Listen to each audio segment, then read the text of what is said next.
I do not really know what more to say. It's really a pleasure and an honor to introduce Jakob Fischer, whose research I actually discovered in the context of preparing this lecture. His research is extremely interesting and related to topics I found very essential in between the Gelug and Nyingma interpretations of Madhyamaka. So, as you surely know from the program of the lecture, so Jakob Fischer is a candidate for is preparing his PhD dissertation at the University of Oxford, and well, I will not recite all the resume, but mostly a specialist of Tsongkhapa's philosophy, of Gelug philosophy, who has a training that is both academic and traditional, and very solid training, and who got interested also in Mipham's views, maybe by contrast with the Gelugpa views. And I think that's enough for tonight. And let's shift to the actual thing. Okay, great. So yeah, hello everybody. Good evening, good afternoon. Thank you very much, Stéphane. Thank you very much, Chandra, and everyone else who's been working very hard to make this happen. Yeah, these kind of technical difficulties are my weekly pain in Oxford trying to run the TGSSs there. So yes, thank you for your patience, everybody. So today, before I kind of delve into the philosophy and the practical applications of that philosophy, I should probably explain a few words about my title and about some of the concepts I'm going to be talking about if like Buddhist philosophy is relatively new for us. So the first part, right, which is different moon, same finger. This is just a kind of the introduction to the metaphor I'm trying to illustrate with this paper. We'll talk about the three people here in a minute, but the two concepts I think before we even start that it's worthwhile to bear in mind is, on the one hand, emptiness, yeah, and on the other, pramana. And so to try to just say a few words about emptiness before we begin, right? So depending on our background, sometimes when we hear about emptiness in Buddhism, often we might have this idea of it's something to do with the absolute, something to do with ultimate, perhaps something unconditioned, something absolute, maybe a total blankness, maybe nothingness. There's lots of preconceptions and various ideas we may well have of that. So in this context, I think some of the main characteristics we should bear in mind when we think about emptiness in Madhyamaka, especially Tibetan interpretations of Madhyamaka, particularly Tsongkhapa and Mipham, is that emptiness essentially is the absence of a certain characteristic, a certain quality of all phenomena. Yeah, so a certain absence of the intrinsic identity, the intrinsic identity of every single object that we experience. Yeah, so the emptiness of that in everything, ourselves, others, tables, chairs, Buddhas, sentient beings, everything does not possess that, and therefore they are empty of this intrinsic identity. Yeah, in terms of the Tibetan, what I'm talking about is the Rangshingyupa or the Swabhava Siddhi. Yeah? So both Tsongkhapa, both and Mipham, they both agree all objects do not possess that, so therefore they are empty of this intrinsic identity. But as followers of Nagarjuna, they also recognize that that's not all there is. There is also something called dependent arising, Paticca Samuppada, yeah, this Tenjo Chungwa. And this is more the positive side, right? In terms of how things arise and how they exist in our functional world of everyday objects. And according to Nagarjuna, emptiness, dependent arising, and the middle way, these are all synonymous, they are one, right? So Tsongkhapa and Mipham, they're both accepting these basic ideas about Madhyamaka and about how to correctly interpret Nagarjuna. So that's emptiness, yeah, in a very, very few words. Then pramana, Tibetan sema, yeah, various translations of that. In this context, if this is a new field for you, I just suggest just bear in mind, it means accurate knowledge, yeah, accurate knowledge. That has various types. It can be of everyday objects like tables and chairs, and it can also be here, importantly, of emptiness, of the ultimate nature of how everything exists. Okay, so we've got these two important concepts, accurate knowledge and emptiness or ultimate reality. And to follow upon this metaphor, the finger is this accurate knowledge, various types of that, various degrees of its accuracy, but it's always observing or being directed towards the object that is emptiness, or the moon of emptiness in this metaphor. So then this paper, to go into the specifics here, it discusses Tsongkhapa and Mipham's, how they apply Dharmakirti, this great Indian logician, his theory of pramana, his theory of epistemology, in their practical instructions on how one cultivates an understanding or one meditates on emptiness. So that's what we're going to talk about.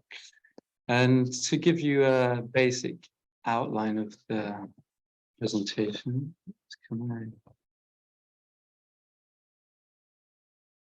Yeah. So first of all, the introductions, right? Basic information around Dharmakirti, Tsongkhapa, and Mipham. And we'll do a little bit of information about Dharmakirti's path to yogic direct perception. So this is a particularly advanced form of this pramana, this sema. And then we'll try and answer these two questions. So is the moon of emptiness, is it different for Tsongkhapa and Mipham? And secondly, is the finger of analytical meditation, Shogong, this particular type of meditation, is it different also for Tsongkhapa and Mipham?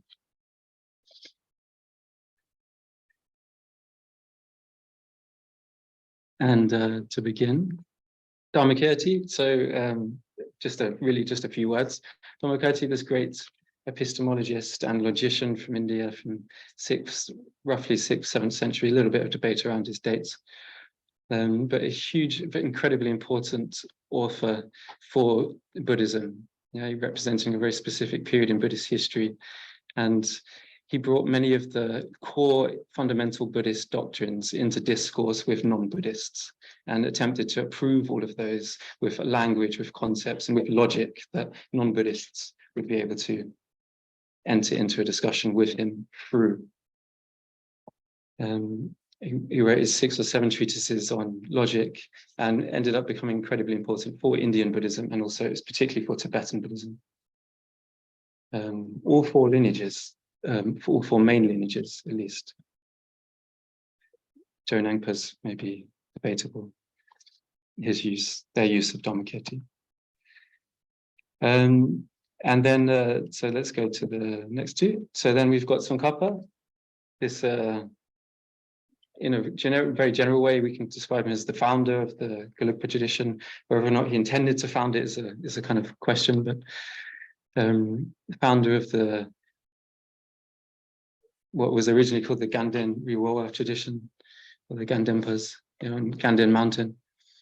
And so Tsongkhapa, he was the influence of his scholasticism and his interpretation of Madhyamaka in Tibet. I think can hardly be overemphasized how significant that was.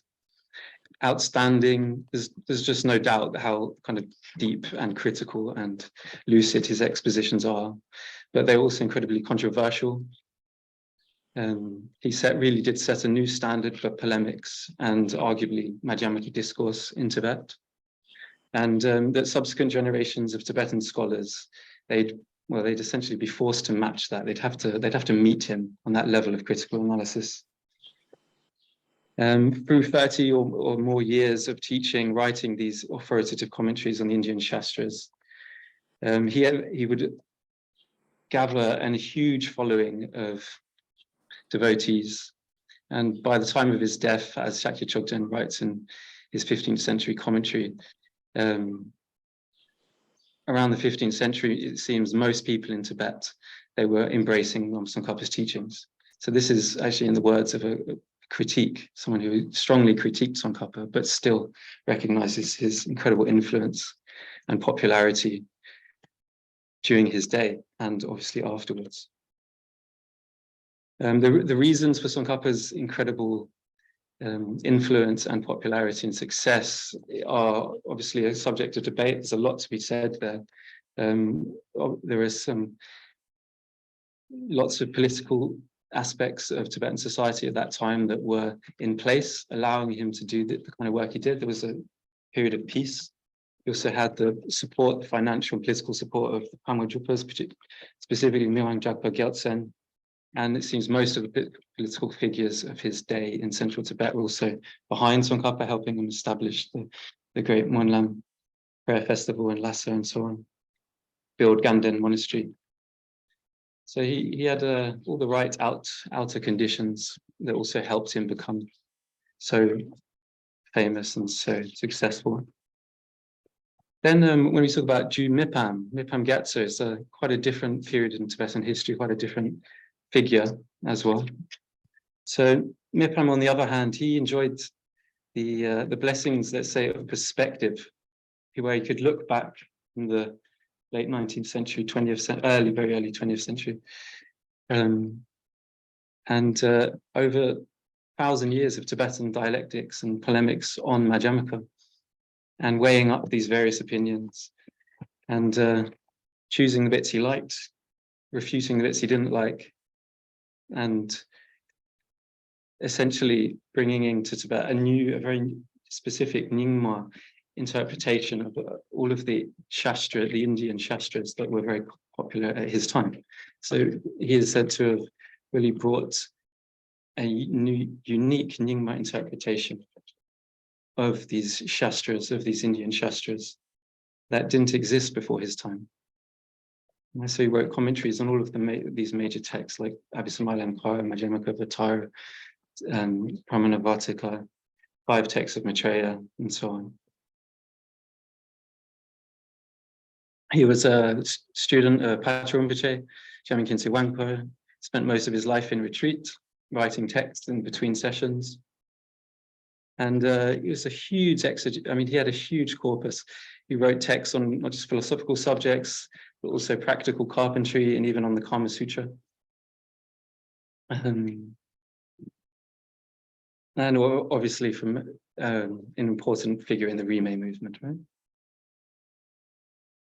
But similar to Tsonkhapa, he was also placed a great emphasis on reason and rational inquiry in the approach to meditation, and specifically Madhyamika discourse, and even in Dzogchen. And so obviously this was not necessarily popular, even within his own Nyingma tradition, to bring so much of this conceptual analytical framework and approach to much more experiential approaches to the practice of emptiness, or the ultimate nature of reality.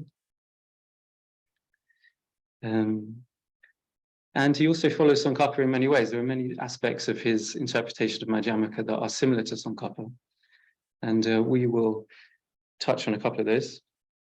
And he also follows Gorampa, as Stéphane knows very well. So there's various aspects that he heavily relies on Gorampa's presentation, the great Sakya scholar, Gorampa's presentation of Madhyamaka and Gorampa's refutation of Tsonkhapa. But he also differs from both of them in various key ways.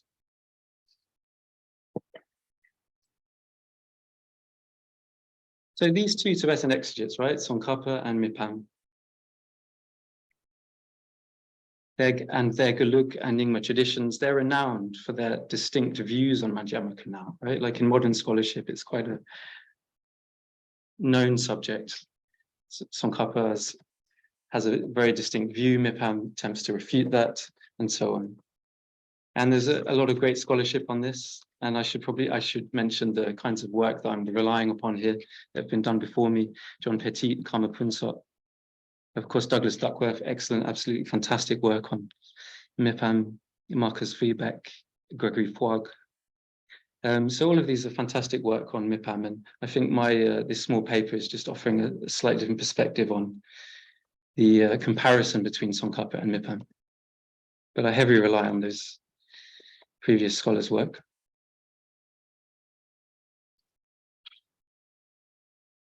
Now, I've said, so that these distinct readings of Madhyamaka philosophy, of Nagarjuna's philosophy by Mipham and Tsongkhapa, there are clear differences, and we'll talk about one of those.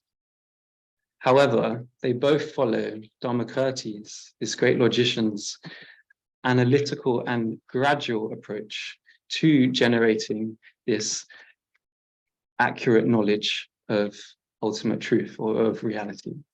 And so they both follow Dharmakirti's analytical and gradual approach to generating this types of accurate knowledge. Yeah, the finger in this metaphor. They also follow Dharmakirti's definition of pramana, and specifically this yogic direct perception, this very advanced form of knowledge, this yogi pratyaksha pramana. So this paper, this talk here, what I'm attempting to do is highlight that although these authors, they disagree about emptiness, when it comes to how they actually apply analytical meditation, analytical approaches, and the gradual approach to realizing the Madhyamaka view of emptiness, they're very, very similar. Noteworthy is that both underscore the importance of unifying the realization of emptiness and dependent arising through practically identical analytical meditations. And at the point of single-pointed focus on emptiness, one no longer need conceptually affirm, jup, or refute anything. Now that might sound surprising and might sound controversial, but bear with me. So as such, it is argued that Tsonkhapa and Mipham, their distinct presentations of Madhyamaka, appear mainly to be relevant in the context of dialectical delineation of Madhyamaka philosophy. So they're mainly relevant in the context of dialectics and presenting the specific characteristics of Madhyamaka philosophy. They're less apparent, and even, I would argue, unimportant, if I may, when the finger of the mind, when the mind itself is focused on the reality of emptiness. As I've said, yeah, so Dharmakirti's pramana theory, this is the common ground that both Tibetan exegetes use and rely on. So let's have a quick look now at that. So Dharmakirti in his various texts is pramana vartika. You can see it in the pramana siddhi chapter, and also his pramana vinishchaya. He proposes, it's not just him, this is also in Vasubandhu and in many of it previous exegetes' work, but he explains it in quite a succinct way. These three different types of wisdom or cherubia that we develop in the soteriological path to realizing the Four Noble Truths. Beginning with study, yeah, so that constitutes just listening to the teachings, reading them, reading discourses on emptiness in this context. Or for Dharmakirti, he just specifies Four Noble Truths. The contemplation constitutes analytical inquiry into those teachings, traditionally in the form of debates, but it also can just be a personal inquiry, using reasons, using logic to establish the validity of these things one has heard, or to establish the invalidity of them, the inaccuracy of them. And then finally, having removed one's doubt, there's the stage of meditation where one focuses on those with single-pointed concentration, focuses on those truths, those understandings one previously developed with the two earlier stages. So let's just look at, this is in Dharmakirti's own words. So some adepts having apprehended, this is John Donne's translation, some adepts having apprehended objects through a cognition born of learning, that's the study, and having established those objects through reason and a cognition born of contemplation, second stage, then meditatively cultivates a realization of those objects. That's those three stages, very common. And now he qualifies the type of knowledge that one will eventually achieve. When that meditation reaches its culmination, those adepts, they have a cognition with a vivid appearance, as in the case of fear induced by a dream. Yeah, so here we're talking about a mental cognition with incredible lucidity in its object, how it understands its object. Incredible lucidity. It's a pratyaksha, so it's similar to a sense cognition, sense like our senses, that they perceive things very vividly, yeah, unlike sometimes our mental conceptual understandings. And he gives the example of a very fearful dream. It's a mental consciousness with a lucid appearance, a lucid ascertainment. And he carries on. That adept's cognition is a perception that is a reliable awareness. It's pramana. It is non-conceptual and has a non-erroneous object. That reliable perception is, for example, the seeing of the Noble Truths, of the Four Noble Truths, yeah, the fundamental Buddhist doctrines. So this is Dharmakirti explaining the gradual approach to developing this knowledge, and then the defining characteristics of this knowledge. Tsongkhapa and Mipham, they agree with this. In the main, they agree with this. So we're talking in the context of gradual meditation and gradual approach to generating this knowledge. The non-gradual we shall discuss. So then you have these two questions now to answer. Is the moon of emptiness different in this metaphor for Tsongkhapa and Mipham? So to answer such a complex question via their philosophical writings will not be possible in a short paper or short presentation such as this. And many people have written fantastic books on this already. So there's not much I feel I could offer here. Particularly Karma Punsok has a fantastic book on this, clarifies these issues very well. So there's Tsongkhapa. But I will bring to mind just one short difference to lay the groundwork for our discussion of the object which these meditations will focus on. So different objects that are negated by Madhyamaka reasoning. Yeah. So Madhyamaka reasonings, this is new to us. This term is essentially supposed to refer to within the different Madhyamaka discourses and texts that teach Madhyamaka and teach emptiness. There are various reasonings given that one can use in debate or in one's own contemplation to dismantle our ordinary superimpositions of how things are supposed to exist or how things appear to us in an uneducated way, in an ordinary way. So they're reasonings, essentially, that prove the reality of emptiness for ourselves or for others. And we use those to negate this intrinsic identity or intrinsic essence, like I mentioned at the beginning, right? Emptiness was the emptiness of something, this intrinsic essence or intrinsic identity. So in terms of the difference here, so Tsongkhapa holds that by negating an object's intrinsic essence, one realizes the emptiness of this intrinsic essence. Yeah, so we all have our computers nearby. So for Tsongkhapa, we want to realize the ultimate reality of the computer.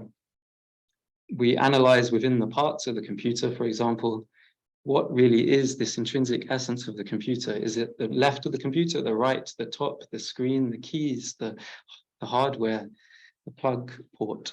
Is it any of these? Is there anything separate from these? Is it all of these parts together, and etc.? One goes through an analysis and tries to find this intrinsic essence, does not find it. And as a result, one understands this computer has no intrinsic essence.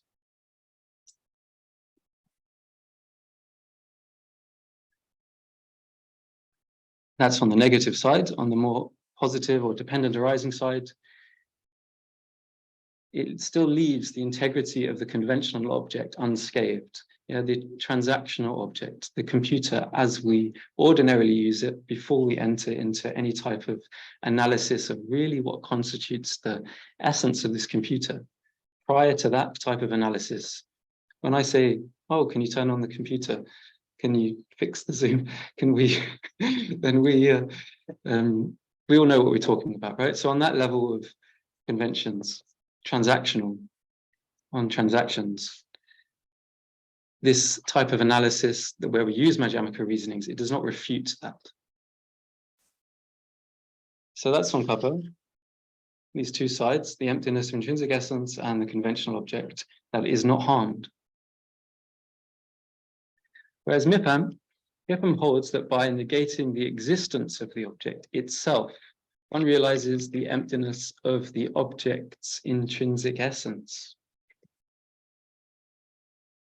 So without qualifying, where is the intrinsic essence of my computer, and looking into that essence, trying to find it, simply analyzing computer, where is the computer amongst its parts, for example, when one does not find it, one understands, therefore, there is no intrinsic computer.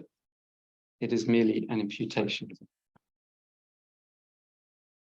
However, of course, he does not deny the mere common appearance of the object, its conventional nature. This is never denied.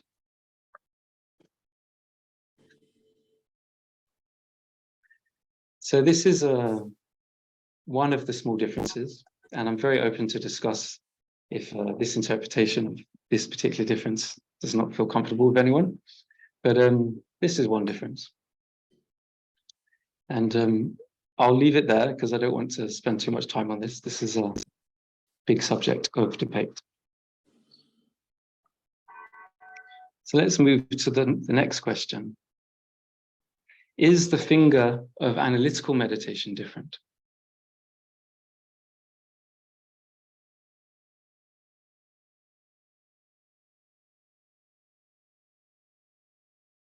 Well, as I said, they both follow these 3 stages of generating knowledge that Dharmakirti taught.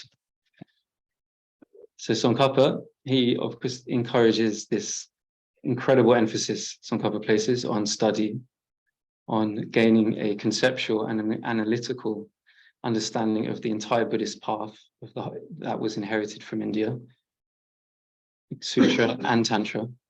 And to apply a single instruction. In fact, Tsonkhapa lays a great emphasis on this. Also, contemplating, analyzing, and rationally establishing everything one has heard with reason and with contemplation, and then cultivating those previous understandings in meditation. Tsonkhapa entirely follows Dharmakirti there. In fact, Tsonkhapa is a complete gradualist. I don't think he accepts a simultaneous realization. As far as I know, I don't think so. I don't think there is. So then, to be more specific, there are 7 stages here I've put together, and I believe you could add more or less in Tsongkhapa's approach to realizing emptiness, and beyond that, developing this very specific or advanced knowledge of emptiness, this yogic pratyaksha pramana. So this uses, first of all, one uses scripture, reason, and personal experience to recognize this superimposition, this projection of intrinsic essence or intrinsic identity onto all the objects that we experience. We need to recognize that. This is one of the big points Tsonkhapa emphasizes, being able to observe and recognize this appearance of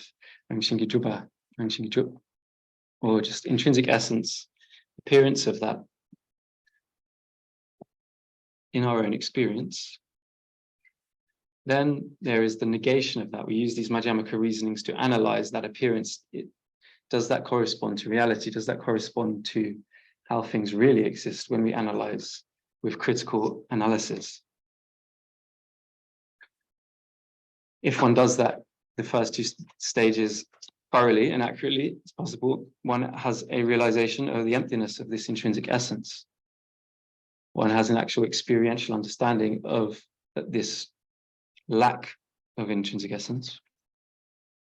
At such a stage, one is encouraged to remember, not forget, the functional transactional conventionalities, the objects that we initially analyzed, such as the computer or ourself.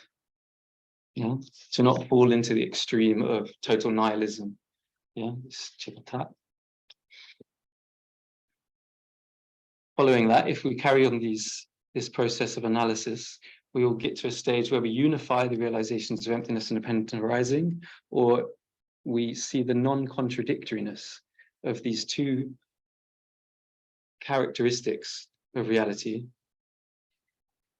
emptiness and dependent arising. We unify those, we realize those, that emptiness equals dependent arising equals emptiness, to use more vernacular. Following that, we support this with continual analysis, with continuing our Chegon and calm placement or Shine. Through doing this, there's a very specific process to doing this. And as a result, we can eventually attain this union of karma placement and insight, or this Shilak Zunjal.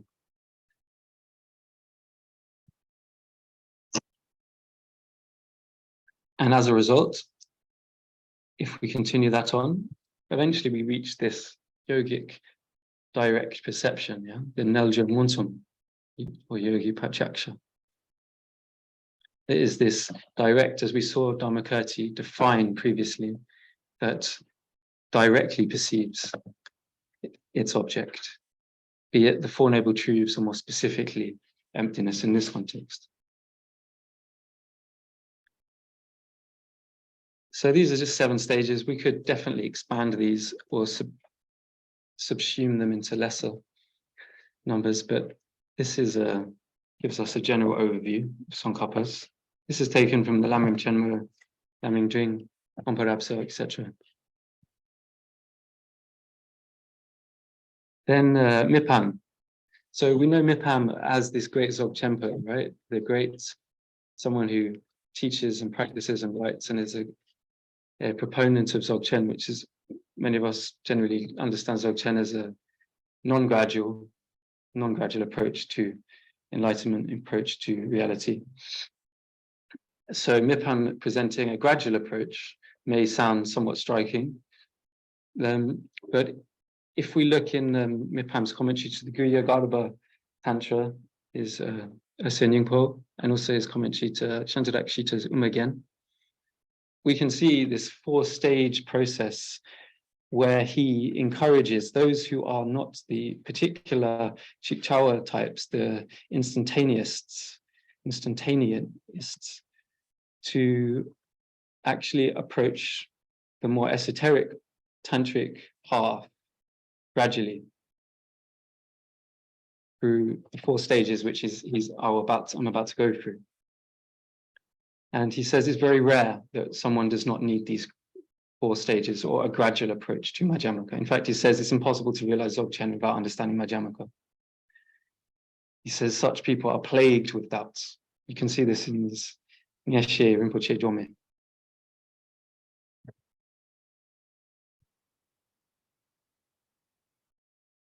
Of course, that was a controversial thing to say at his time, hugely. So let's look at these 4 stages to see how similar they are to Tsongkhapa. So the first stage he calls empty. First stage he calls empty. And I'll just read out for you, right? And then I'm just going to put one of the sentences, a key sentence of his description of each stage. So this is Mipham, I quote, "In terms of ascertaining equality in a gradual way," equality in this context is just one of the terms he uses from the Guya Garbha Tantra to describe ultimate truth.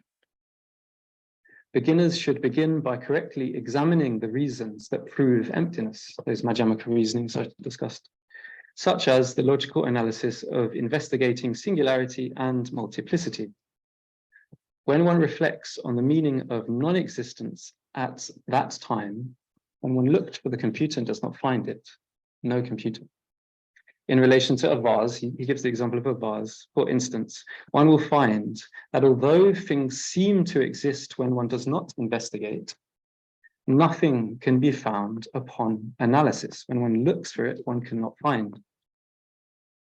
Thereby, one comes to believe that the non-existence itself is the natural state at that stage.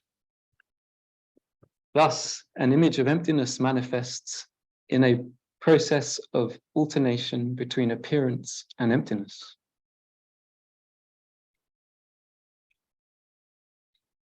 So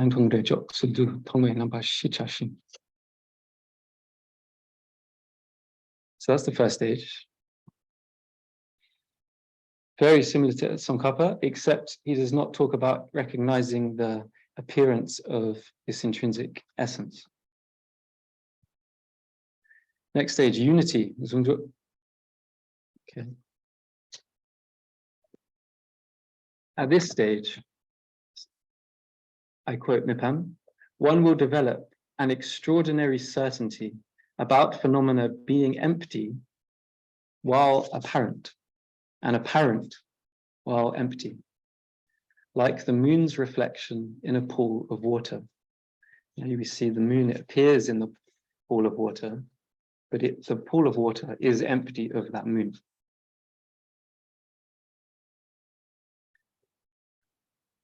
And as he says there,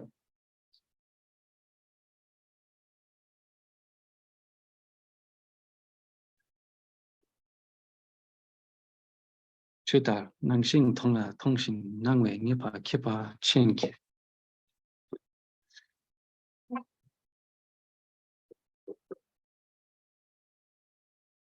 this has no difference that I can see from how Tsonkhapa describes the process thus far, except that first point in number 1, where there's no recognition of this Rangshingi Jupa to begin with. When it comes to meditating, I'm talking about. Next stage, third stage, freedom from elaboration. So, if one carries on this meditation, I quote Mipham, through this, the conceptual thought that connects the appearance, the basis for negation, computer, with an eliminated object of negation, naturally falls away. In this way, he says, characteristic of freedom from elaborations,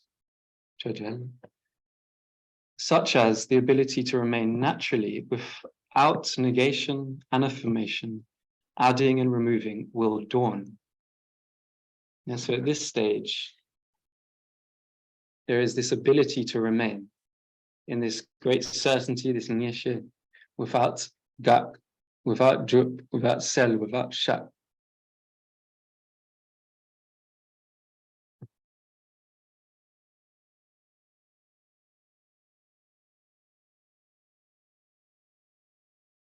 And then, if we carry on, we get to the stage of quality, yampani.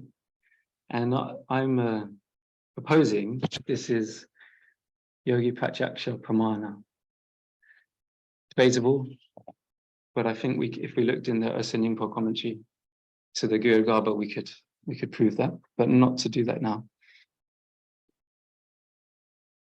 This stage, I just get the small quote.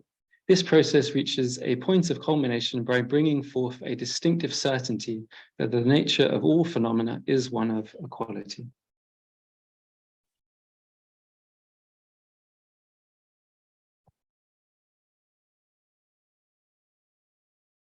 So these are the 4 stages I discussed. And this is not my translation, this is Dharmakirti Translation Committee. I could not do any better. So let's put this all together, look more precisely now on the differences and the similarities between these 2 approaches to meditation and emptiness.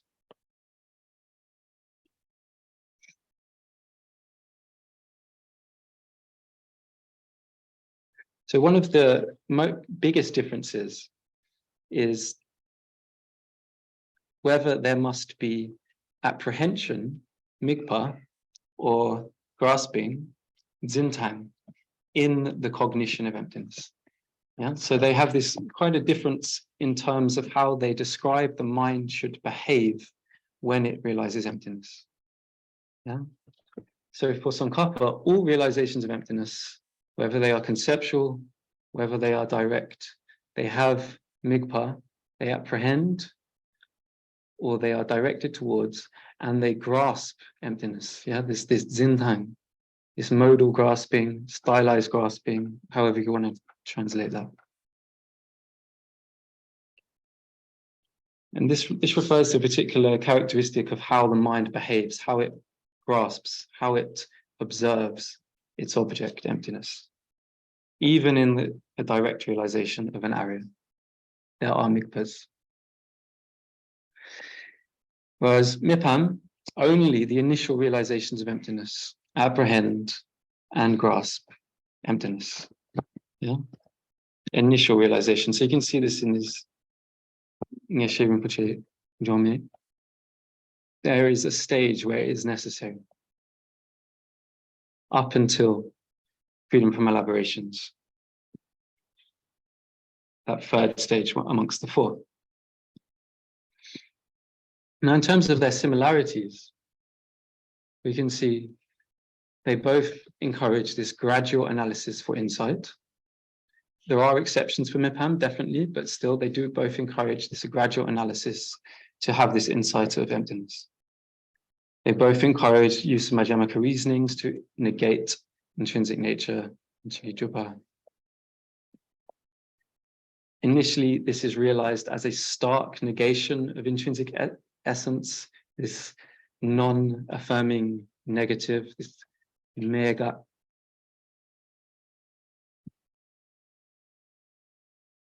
Initially is the important characteristic there. And they both encourage this unification of knowledge of emptiness and dependent arising, and to see the non-contradictoriness of that.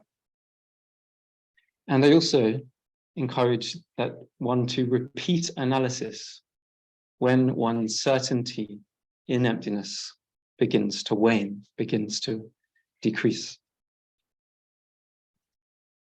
Mipham does qualify that at a certain point, especially once one is in an area, there is no longer need to do analysis. Once one has realized a snake is not a rope, is not a snake, there is no need to continue to analyze that. He kind of makes a joke. Once you understand that a rope is not a snake, why continue to analyze? At a certain point, one has such knowledge of emptiness, of ultimate truth, analysis no longer becomes necessary. Tsonkhapa more, only a very one context I've seen him say analysis should not be done in Dzogchen, very specific context of Dzogchen. So these are some of the differences and the main similarities. However, there are some more interesting similarities that I'd like to draw attention to that may be the small offering that I have here was one of the interesting points I found in this research. Further similarities. Tsonkhapa, so this is from the Lamrim Chenmo. I'll read through his quote, but before we read it, he's going to describe that when a mind realizes emptiness conceptually, at the point of understanding emptiness, prior to all of these previous stages, when the mind understands emptiness, at this point, one does not think anymore things like, this is emptiness, or emptiness does not exist, emptiness exists. One no longer thinks like that. One no longer needs to continually refute or affirm.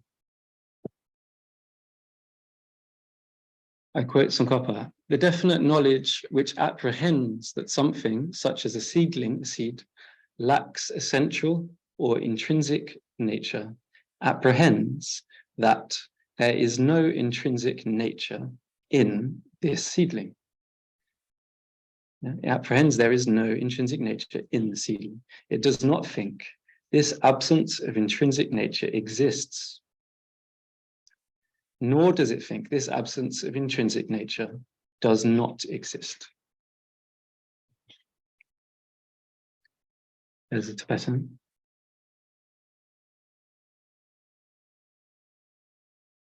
And so this definite knowledge is just nyeshe, again, that apprehends. Yeah, there's this zin, grasping at it, that a seed is empty of this intrinsic nature, that does not think that this emptiness exists, does not establish that. It also does not think it does not exist. This is the Lamrim Chenmo Translation Committee. Yeah? So Mipham says a similar thing, as we have already seen. When he talks about this third stage amongst his four, in this way, the characteristics of freedom from elaboration, such as the ability to remain naturally without negation and affirmation, adding and removing, will dawn, right? So there's a bit more Tibetan here, I think, than I've put in the English. But.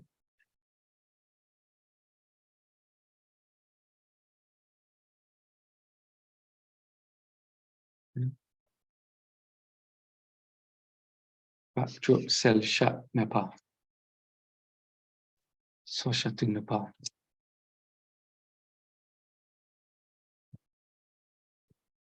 So I'd interpret these two passages to be illustrating a similar point. I might not say exactly the same point, but I'd argue a similar point. That when there is a certain level of certainty, and there's a certain level of nyeshe in this emptiness that we've discussed, that may well be different for these two authors. At a certain point, the mind remains with no longer analyzing or refuting or establishing. And so to give a sort of more practical example, what that may be like, if we're looking for our keys in our chest of drawers, or we're looking for an object within a cupboard, our mind goes through lots of different negative statements. It is not in this drawer. My keys are not in this drawer. They're not in that corner. They're not in that jacket. I have looked in that corner. I have looked in that jacket. I have looked in that drawer, positive and negative. At the end, the keys are not in my cupboard. At that point, there is no longer a need to refute or to establish. It's knowledge of an absence, it's knowledge of an emptiness, but it is no longer affirming. It's not saying this emptiness of keys exists, this emptiness of keys does not exist. It is an understanding of an absence. So I argue these are similar. So then to conclude, thank you for your patience. We finally get to the conclusions.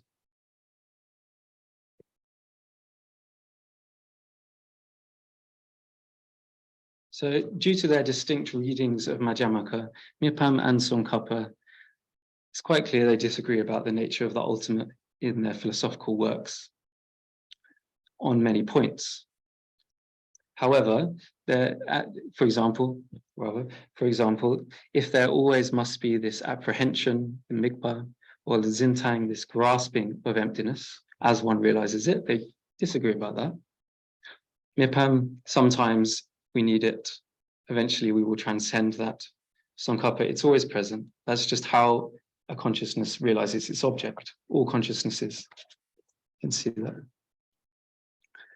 However, they both follow Dharmakirti's gradual and analytical approach to generating this ultimate cognition, this yogic pratyaksha pramana, and the general characteristics, the defining qualities of this type of knowledge, of the yogic pratyaksha pramana.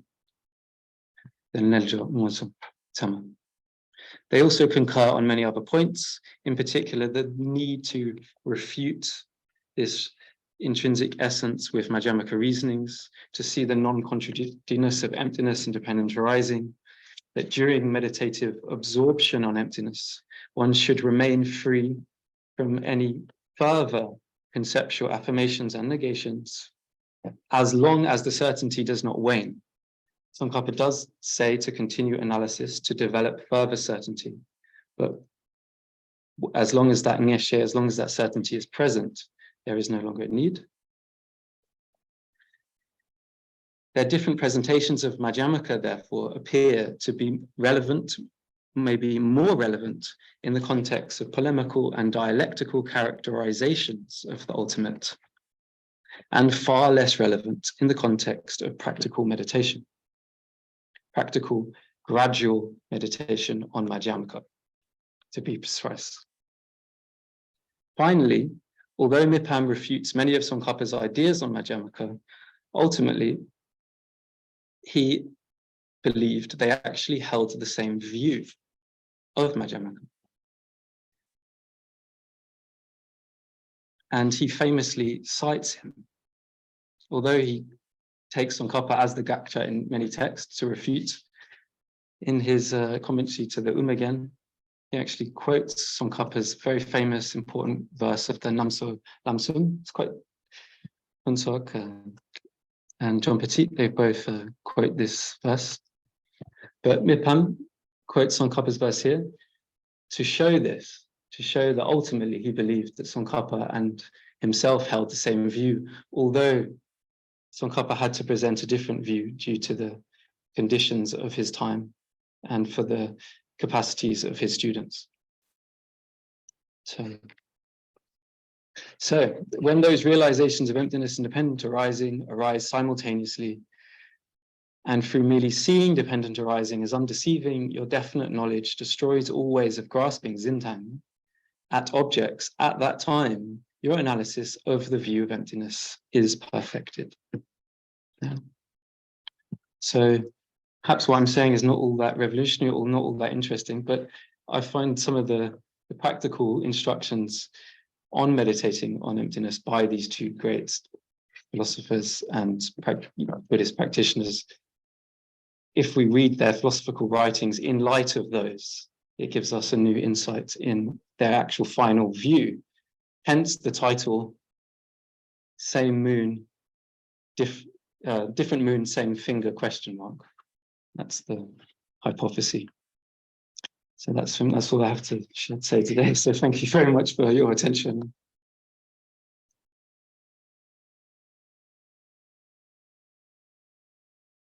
I think I should not speak too much, and just maybe make a few remarks to start the conversation with the audience, who I suppose will have a lot of questions or remarks to make.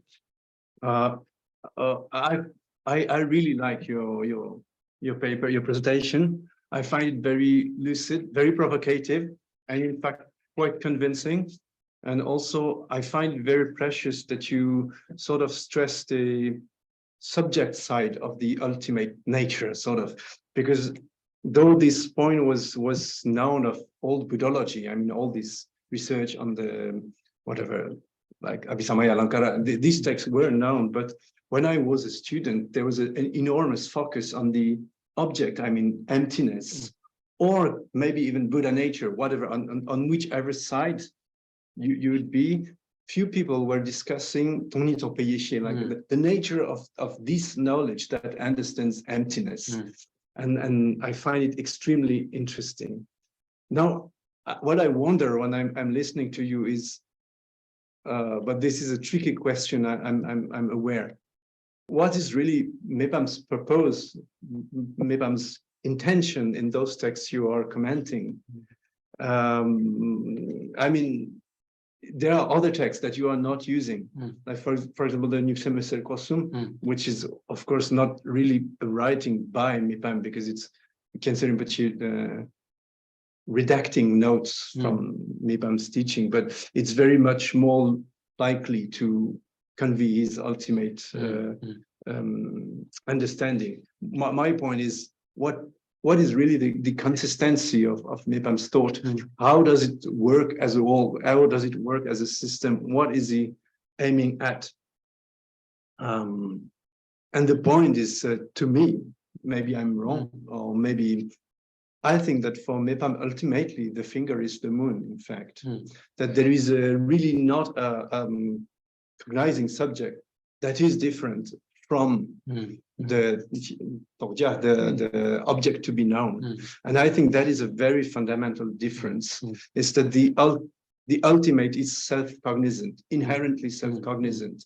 that's the basic, it could be the definition of Dzogchen, in fact. And I think it's already here in Karmapa. Those Sakya scholars would not easily agree with it, that the ultimate nature of emptiness and the yeshe that cognizes it are in fact one and the same, not only a unitive cognition or like water poured into water or whatever, but really one and the same thing, so to say. And this is completely impossible to accept for the followers of Tsongkhapa, to me. So, well, that's a point. And then as for Dzogchen and gradualism, actually Dzogchen is basically gradualist. I mean, all the teachings of Dzogchen have gradual stages. So the point of Dzogchen is not instantaneism. It's really the fact that the ultimate nature contains all the qualities. What is Dzogchen? And especially it contains the adequate knowledge of itself, sort of. And the so-called Rigpa is not a knowledge of emptiness. Its ultimate nature being transparent to itself. So that would be, I think, something to discuss. Is I think your reading of Mipham's text is very fine and honest. And I don't see it as a Gelugpaization of Mipham. I think it's fairly honest. But the question is, what is Mipham actually doing in those texts? What is his aim? And that would be maybe a criticism against Mipham himself, is, can your aim be so alien to the tools you are using to reach it? So if his philosophy says something, can he ultimately think something that is contradictory to what he's actually doing, which you pointed very well, I think. So that's just an introduction to the discussion. I have plenty of other questions, but I think it's much more important that you can express yourself and the audience can ask questions or make remarks. Yeah, it's a very difficult point to maybe respond to. I think I could probably just respond by maybe just repeating some of the conclusions I've read from people who are much more expert on Mipham than me. But if I remember rightly, I won't give the exact name because I don't remember precisely. But in terms of fitting this gradual analytical approach to more esoteric practices like Dzogchen and Mipham's like final view and so on, how that fits there, it seems to be coherent in general in relation to Mipham's whole approach of all of his commentaries on sutra subjects, right? Like that, this incredibly syncretic approach of like unifying everybody. And, you know, a Sangha is not contradictory to Madhyamaka, and Madhyamaka and a Sangha can be read together, and we can use Yogacara and we can use Madhyamaka together, and Swatantika and Prasangika, their only difference is actually their methods. It's not only their view. It's just this incredibly syncretic approach to his commentaries in general. And then in terms of the individuals who use those commentaries and use all of this sutra understanding to benefit their esoteric and tantric practices. It seems quite consistent with his other teachings to use, a gradual approach in a specific Madhyamaka context to, in this very syncretic way. But yeah, it's I find Mipham very consistent across all of his Madhyamaka writings, at least the ones that I've gone into more deeply, very consistent overall. Although he does, of course, have texts on Shentong and so on, like that are representing different views. But yeah, now to respond to this point of for Mipham, like the ultimate nature is like the finger is the moon. Yes. So I think this is great, and I agree. I actually agree. The one difference and one of the similarities with Tsonkhapa that I found, which when I was looking for it, is that Mipham doesn't negate the fact that when we talk on a kind of heuristic, conventional level, that we can say there is a being there with a mind, like an Arya, in this absorption that realizes ultimate truth. When we talk in terms of dialects and discussing, but the ultimate nature is actually not from that point of view. The ultimate nature is from the point of view of the subject, right? That's the actual nature of how things are. However, if we are to discuss, if we are to describe things, we are not wrong to say there is an object and there is a subject on a heuristic level. And Tsonkhapa doesn't actually say something that different. I mean, he also, in seeing this Tsongkhapa, he does say this, that yes, if we talk about from the perspective of the yogi directly realizing emptiness, there is no difference. Yeah, ultimately, therefore, there is no difference. However, when we talk conventionally, from a third person perspective almost, we can say, yes, there are the two. So there's a similarity there, but like, I agree with you though. For Mipham, I'd say, yeah, the moon is finger and the moon are the same.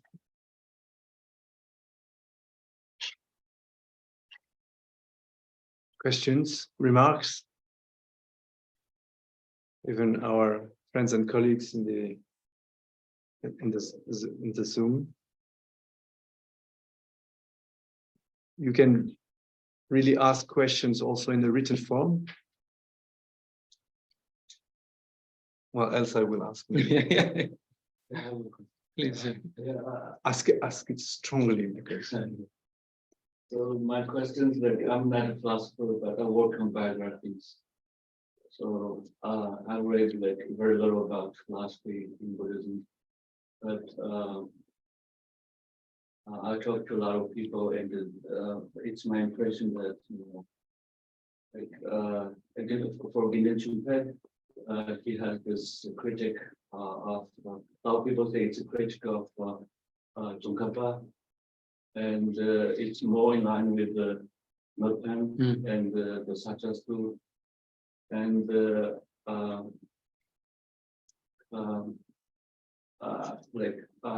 I talked to a monk, and he was so upset, like he's a Indian monk, about that question, and he said, this is really like wrong, you mentioned when to destroy like build the structure, like philosophical structure, and I think the reason why he got upset is like Gindin was also saying something like what he said, like we're talking about finger all the time. Yeah, it's just we have two different terms, but it's always the moon and the finger the same. Like there's so, how do you? Yeah. Could you sort of synthesize the question before, because they could not hear? So if I understand the question correctly, I don't know about that. So could you maybe much better than all of us, so you can show us what's really happening, with the Gindin Chunpe in relation to Tsongkhapa and Mipham. Okay, so the question is around Gindin Chunpe's interpretation of Tsongkhapa and how it's in general very close to Mipham and very critical of Tsongkhapa, and the question wonders exactly what's going on there in general, and why did Gindin Chunpe do this exactly? I think is it very philosophically based? Or? Yeah, and why the Gelupas are so upset? Why they're so upset? What's really happening with that? Yeah, in the text, everybody's saying he's more in line with the Mipham and really critical of Tsongkhapa. Yeah. I'm not sure if I'm the best person to sort of answer that. I'm not very good with Gindin Chunpe. I'm still kind of in the middle of my PhD, and he's right at the end of my project. So yeah, I'm probably not the best person to answer that. I'm also not good at the Durgongian. I just read a little bit. I don't really know the specific points of Gindin Chunpe's thought or interpretation of Madhyamaka. I'm not good at that. I mean, I could say a couple of things. I mean, I think they are very much philosophically based.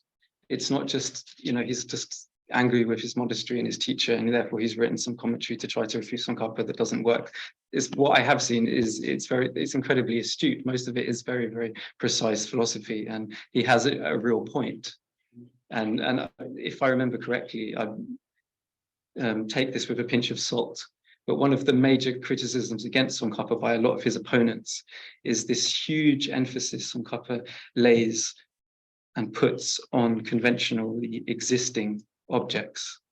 Yeah, that the Tanya Pitsema, like the established by conventions, so that one does not fall into the ethical nihilism, yeah, and epistemological nihilism too, or where you can no longer have a coherent explanation of epistemology or ethics, because everything's empty, nothing really exists, therefore I can do whatever I like, there's no knowledge of emptiness, and so on, right? So Tsonkhapa is really concerned with this. It's one of his major concerns, that previous interpretations in Tibet of Madhyamaka, the Ngarapas that Mipham uses to kind of group them all together, that they'd fallen into this pitfall. But one of the dangers in Madhyamaka philosophy of emphasizing conventionally existing things, the things that we usually perceive and interact with, if we emphasize that this, no, it really exists, it's empty, but it exists, just exists conventionally. One of the dangers of that is that the power of things being empty, the power of this teaching that everything is illusory, that allows us to diminish our suffering and our negative emotions, that somehow becomes less effective. That's one of the arguments against Tsonkhapa. If you go around emphasizing everything is conventionally existing the whole time, you don't do anything to your own mind. You don't decrease your grasping at this intrinsic nature in everything. So Mipham and Dharamkīrti and Shek Chogden and kind of many people and Gandhin Sherpa, they criticize Tsonkhapa for that. There is a question that is asked in a written form by Anna Sanalova, so maybe I can read it aloud so that we also, all of us, can get it. I wonder how radically are the presented understandings different from the exegesis of other Tibetan masters. Would these two figures find common grounds with others as well, or were they too different or radical, not too? Thank you, and a very clear presentation of a very complex material. Sorry, I did not. Hi, Anna. No, I got it. Yeah, hi, Anna. Thank you for that. I think Tsonkhapa is quite radical. We talk about the start with Tsonkhapa. I think he is really quite radical in terms of like many aspects of his philosophy, and he, I'm quite sure, believed himself to be quite radical, and was not satisfied with all of the explanations prior to his in Tibet of Madhyamaka philosophy specifically. I mean, even his teacher Rendawa, right? He's like disagreeing with his teacher on many points. There's also many points that he is in conformity with his teacher Rendawa. Drukyal Tsering recently, who's doing a PhD in Hong Kong University, recently did one of the TJSS presentations for Oxford, and he's working on Rendawa, and you can see, we basically didn't know that much about Rendawa until quite recently, because his Sungbun was kind of lost and was only published in Tibet, I think 10 years ago. There are 10 volumes, I think, more or less. So there's a lot there on Madhyamaka, and there's a lot of tatris, like these guides to the view of emptiness, of reality. And the small that I saw via Drukyal Tsering, and I've seen in other places, it's not actually, there's a lot of similarities with Tsonkhapa that sometimes we might not actually be aware. So this is actually a big area of research to go into, to see how close Rendawa and Tsongkhapa's views are. Rendawa talks about there's these 4 stages of meditation and emptiness. Rendawa also describes, and I heard this from Thupten Jinpa recently in a talk, that this would be a great subject for a paper, because there's clear differences between Tsongkhapa there. But so yes, so he's very different from many of his masters. Exactly how different he was from Rendawa, I think that's still open to question. Then in terms of Mipham, how radically different he was, I'm not quite sure what to say there, because many of his points you can see he are from other people like Tsongkhapa, many are from Dharamkīrti, many are from Longchenpa, Shekya Chogden as well.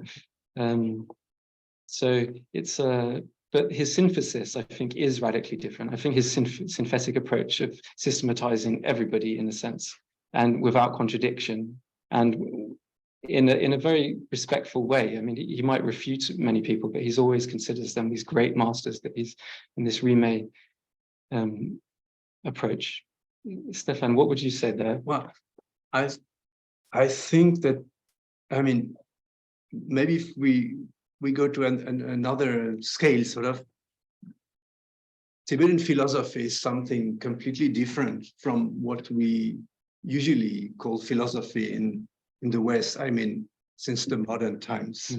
It looks more like our Middle Ages philosophy, which is in fact something that has tends to have a common problematics, or like they have a sort of common set of questions that is arranged in the same structure, and then they made slightly different answers.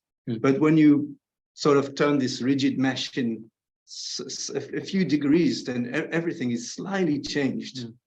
But so, for example, even Dolpopa are like very, I mean, out of the philosophers we could regard as weird. I mean, in Tibetan thought, in fact, they basically answer the same questions in the same order, within the same, with the same, how do you say, constraints, or. And this global problematics is evolving through history, but very, very slowly. And as you said, Tsonkhapa set new standards, for example, but there are a few revolutions like that. I think maybe Sakya Pandita, and then it's because of that we see all of them as being very similar. But if we read our Western Middle Ages philosophy, it also feels the same. Then when you become a specialist, you see all the subtle differences, and you see that a very subtly different assumption actually, how do you say, logically implies a wholly different system, sort of, but within the same problematic, sort of. That's really, I mean, for a non-Tibetologist, that what we should say first is, I mean, they can be different, but it's not like the systems of modern philosophy in the West. And maybe for a good reason, which is that it's very, very systematic. So they are, it's like, that is typical of scholasticisms in general. It means that all questions are interconnected. So if you assume this or that thesis or position on that point, then you will be committed to a huge number of consequences in that axiomatic, no? And so because of that, not everything is possible. That's what I like in Korampa's Tao Shenje, because basically he's saying that there are only three possibilities, sort of, for Madhyamaka. What he calls Madhyamaka is just the general system of the truth. Sort of. Either you are on Dolpopa's side, or Tsongkhapa's side, or his own side. And that's all. Because basically it means there is no other consistent position. Now, to answer the question also, it all depends what we call Tibetan philosophy.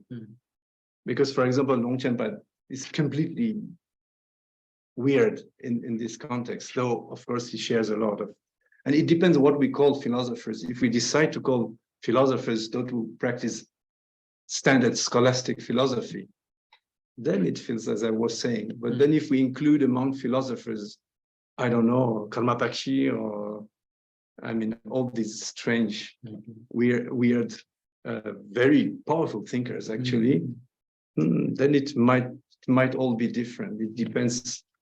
But Tibetans themselves would not put in the same category, say, Longchenpa and Tsongkhapa, for example. Nobody debates against Longchenpa's views. They just consider it's like narratives or whatever, not philosophy. Or instructions for meditation, but not philosophy. Which I think, from our point of view, if we were to write a history of philosophy in Tibet, I think this is a prejudiced idea we should not follow, and we should make a more general history of Tibetan thought, not only of scholastic philosophy.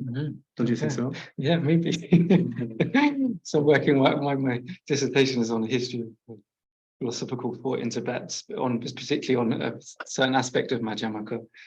Hence it's helpful. Point. There is another written question, yes. So thanks for your presentation. My question, which is not directly connected to your field of research, relates to the Tsongkhapa's understanding of emptiness as an object of meditation, of the calming the mind. Could you elaborate on such a topic a little bit? What's the Mipham approach to it, if any? Thanks.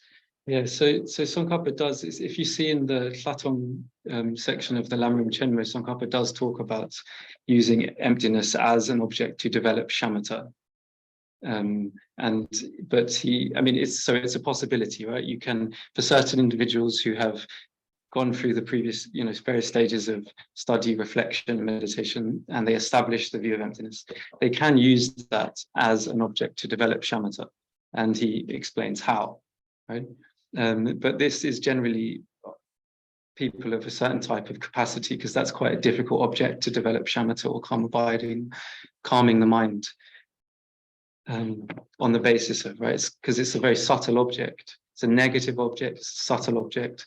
It's not like just using your breath, using your body, using a visualized image of a Buddha. So it's, if I remember rightly, it's not something he encourages greatly, but it is something he teaches one can do. In terms of Mipham, the only place that I remember now seeing Mipham explain a clear presentation of how to develop shamatha, like like Maitreya taught in his is it Mahayana Vibhanga?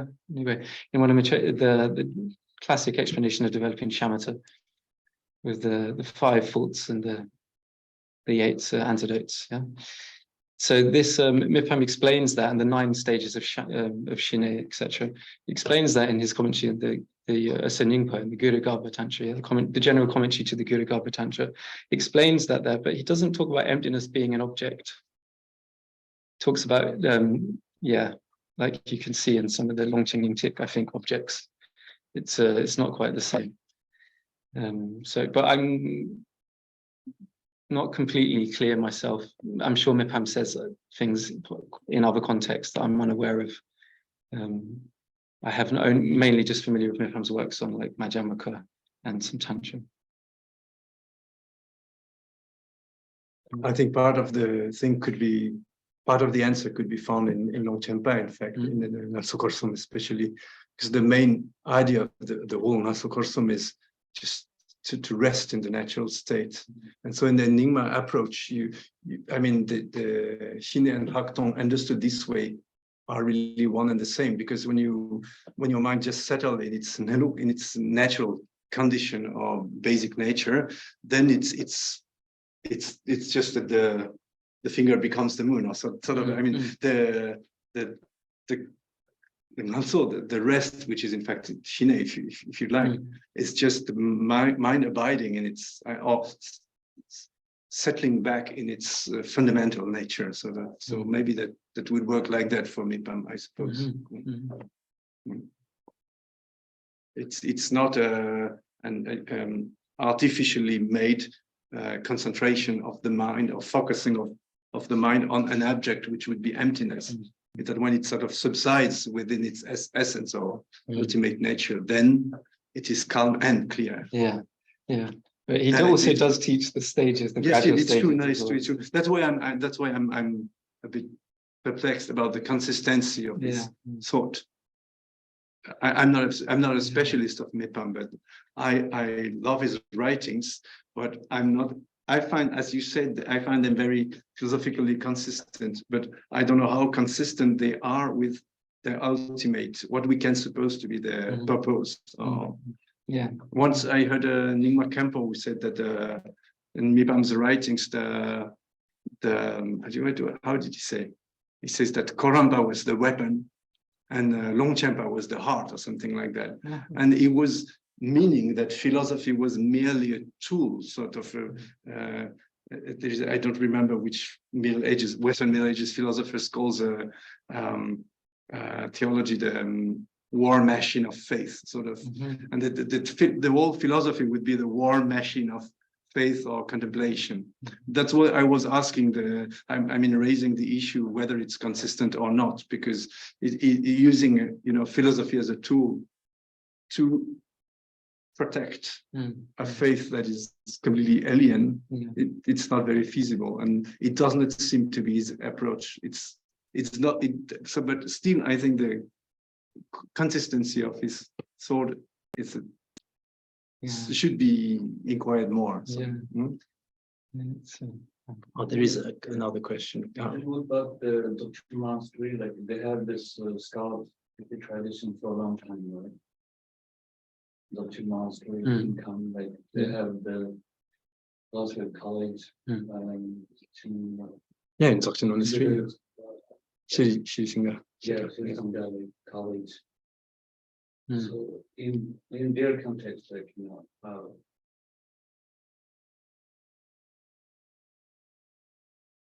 yeah, so like in them, like, synthesizing philosophy and the Dzogchen, and so what about like the monastery? Like, there's never been this joining together of Madhyamaka and nothing's too much. Yeah. So a good question. Yes. So the question is asking about Dzogchen monastery, and if there is if in their schedules there, if they used Madhyamaka philosophy and integrated Madhyamaka philosophy with the scholasticism and their approach to practice and rituals, I suppose. There. So I'm not. Have they come any closer to like joining these two, like, as do they unify those two? In the late 19th and early 20th century. Yeah. So if the kind of unification that Mipham propagated of unifying the more esoteric sides of Nyingma with the philosophical Shastric Sutra studies, if that happened in Dzogchen monastery. So Nicholas Hobhouse is working on Nyingma curriculums in Thalinga and in Eastern Tibet, and he did a presentation of TGSS on illustrating some of the differences in the different Nyingma main monasteries and centers of their curriculum. And I remember Katok monastery was very different. But then I think Mindreling and Namdreling, definitely from Namdreling. And Thalinga, they are studying a lot of like Lama Shenga and like Mipham's texts very critically. A lot of his sutra texts on philosophy and Madhyamaka. Dzogchen, I don't remember, I'm afraid. I'm not sure exactly. Perhaps you know better. Yeah, I'm not sure in the details, but well, in fact, I mean, that's one of the outcome of our research on northern treasures. So we really realized that the Nyingma school was basically destroyed by the Dzongar invasion in 717, 718. So Botidak and Mindreling were completely destroyed. The head lamas were killed and all. And what we call the Nyingma school is a revival, Nyingma revival, that nearly all comes from Jigme Lingpa. And so all these things in Eastern Tibet, even Katok, which is much older, basically are following this sort of Nyingma reformation that follows from Jigme Lingpa, and Mipham is a very central piece in that reconstruction of the Nyingma school. But I mean, what we should not lose, the perspective we should not lose is that the Nyingmapas, say, the very great Nyingmapas in the times of the fifth Dalai Lama, they had nothing like Mipham. I mean, they were just not doing philosophy at all. They were studying the tantras, and they have a huge tantric literature. But this is sort of a modern transformation of the Nyingma school. But no, it's become very predominant. I think nearly all Nyingma sort of philosopher monks are sort of Miphamists. I've never met one who was not, but there must be. Everything exists, but it's become extremely hegemonic, very dominant. They are very proud of Mipham's writings. But this is quite modern, in fact. Maya. Yes. Okay. So, yes, one more question. So it's from Atisha Mathur. I understood that Mipham and Tsongkhapa differ in that Mipham analyzes existence and ends up with a lack of intrinsic existence, whereas Tsongkhapa looks for intrinsic existence and ends up with a lack of intrinsic existence. I wonder if the difference is merely how it is stated, and if there is any difference in the actual analysis engaged by both. Yeah, so thank you for that. Yeah, that's a very good point, and one of the ones that I've been thinking a lot about myself, and in a sense, one of the main driving forces behind this research was to look at this from a different perspective than was evident in the philosophical explanations, because Mipham and Tsonkhapa, they're quite clear. These analyze existence and refute intrinsic existence. You realize the emptiness of intrinsic existence. If you do not qualify what you analyze and just analyze existence, then you do not end up with the emptiness of intrinsic existence. You end up with total nihilism. That's Tsonkhapa. Mipham, not at all. If you want to realize the emptiness of a table, why do you analyze the emptiness of this strange extrinsic thing called intrinsic existence that somehow is separate from the object that you are analyzing or grasping? So he says, if you want to realize the emptiness of, I've forgotten the animals, but let's just make up the animals. If you want to realize the emptiness of an elephant, why would you analyze whether or not the elephant is a rabbit? You would analyze whether or not there is an elephant. So this intrinsic existence that Tsongkhapa and the Gelugpas are incredibly obsessed with, refuting and proving does not exist. For him, it's almost like he makes a joke. He calls them Shentongpas. He calls them Shentongpas, like, oh, you're just refuting something which is extrinsic to the object that you analyze. It's like you're just following Dolpopa, you're just a Shentongpa. Mipham makes these kinds of jokes. So therefore, when you analyze, you need to analyze the object, refute it, because that's what you grasp at. This idea of Rangshingi Drupa or Tenjupa, this is just something extrinsic. And I think what his main point in the end was that, possibly influenced by his experience of the scholars that he was involved with at the time from Gelug monasteries, that didn't seem to have embodied maybe these understandings of Madhyamaka that actually influenced how their grasping was. They're grasping at things. They just had these intellectual ideas, but it had no effect on them. There's evidence for that in the fact that he wrote this commentary by Jangarope Dorje on recognizing the mother, right? Mipham wrote this lovely commentary on this Gelugpa text where Jangarope Dorje basically criticizes all